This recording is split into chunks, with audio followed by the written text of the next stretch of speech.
Cicero de Officiis, Episode 27.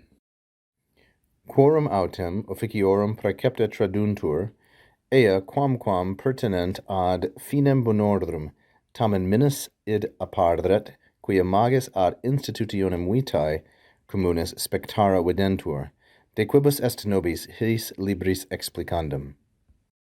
The last sentence, the previous episode, was rather simple. This one is considerably more complicated. Cicero begins with a relative clause, quorum officiorum. Moreover, of those duties, the precepts of those duties are related, or they are passed down, traduntur. Those precepts, ea, although they have to do with quamquam pertinent, they have to do with the end of goods, the finem bonorum, nevertheless that fact, id, is less obvious, minus appardret. It's less obvious because more to the regulation ad institutionem vitae of common life they seem to apply or relate. Concerning those duties, de quibus, we must explain in these books, his libris. Now that is a fairly clumsy translation. Let's go back and look at some of the grammar and then maybe smooth it out. So as I said, he begins with a relative clause, quorum officiorum, and this is neuter plural and genitive. Now the precepts, that's going to be neuter plural and nominative as the subject of traduntur. The precepts or the principles of those duties, they are handed down. And these ones, ea, these precepts, although they relate to quamquam pertinent. So notice that we have quamquam here, which is going to be answered by tamen. The quamquam is the subordinate clause, tamen appardret, or appardret, I should say, is the main clause. Although those principles actually do relate, pertinent ad finem bonordrum, to the purpose or the goal of life, what the Greeks would call ta telos, although they actually do relate to the purpose of things that are good, morally good, nevertheless, that fact, id, is not so obvious, id apparet. The id here is going to be the subject of apparet, and it's neuter, singular, and nominative.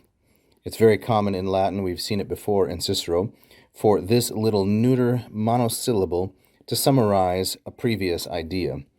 The Greek word tuta, this adjective, demonstrative adjective, works in a very similar way.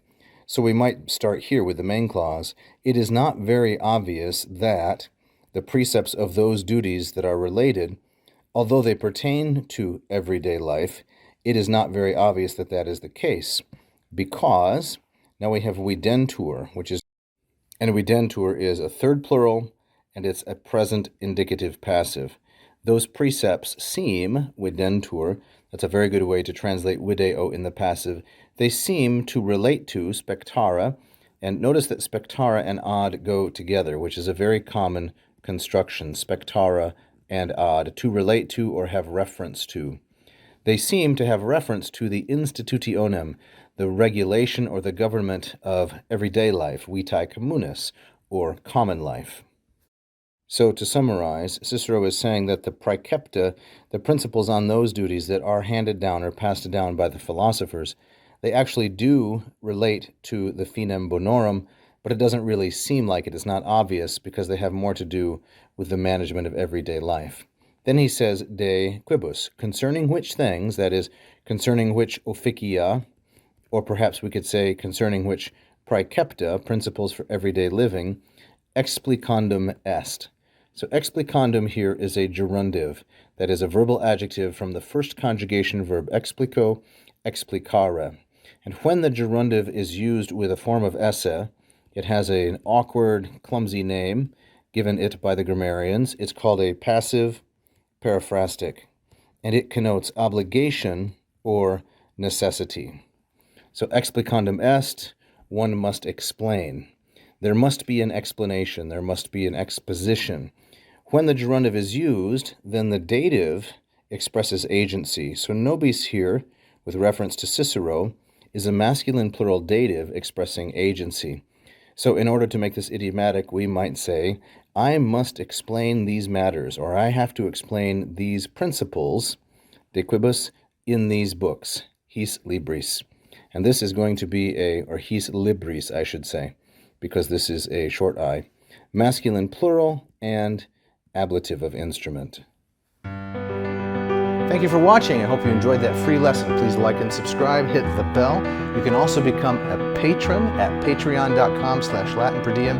And if you really loved it, you can leave a tip right here as a super fan. Thank you so much.